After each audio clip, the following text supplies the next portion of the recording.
paying higher salaries doesn't eliminate that risk at all. Views of Alex Mitzi. Well, Chris Roebuck is a professor at the Cass Business School and he now joins me in the studio. Very good day to you. Just listening to what Alex Mitzi had to say, clearly some banks rather, are actually responding to this issue, but in the wider spectrum, where are we heading with this? Because it doesn't really seem to be moving. Certainly in London, banks are responding to this issue about bonuses, and a number of banks have dramatically increased base pay and reduced bonuses.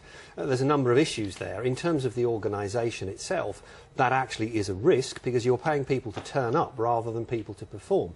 But in the wider context of bonuses, as was said in the last piece, what's happening is that out in Asia we're in a situation where Asian banks are happily giving bonuses, indeed guaranteed bonuses for when people join them, but the British banks are in a position, and indeed other European banks, where they can't do that because of restrictions from Europe. And what that means is that the playing field they're having to compete in is no longer level. Right, so it's fractured, but given that, is it possible, therefore, that we could see this mass exodus that was threatened if the government actually came in too heavy on these banks and said, hang on a minute, you're getting too much money, too much in terms of bonuses?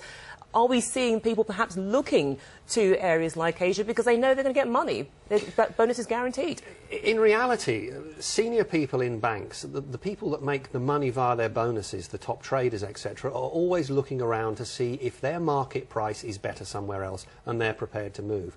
The most senior leaders of the banks tend to be in for a very long haul, and they're likely to stay in their home locations. Right, so there's an element of crying wolf here, because the accusation is, look, if they're saying, well, if you don't actually respect our right to these bonuses, we will go away. Some people have said that's tantamount to blackmail, but you appear to be saying that's actually quite worthless because this mass exodus hasn't happened. The mass exodus hasn't happened, but there's no logical reason why it shouldn't happen in the future. There comes a tipping point at which a commercial institution is going to say, actually, we've now been pushed to the point where it's no longer viable for us to stay where we are, and we can move some people. OK, then, Alex, we'll have to little Chris Roebuck, so we'll leave it there, but thank you so much for joining us in the studio. Let's move on now. This time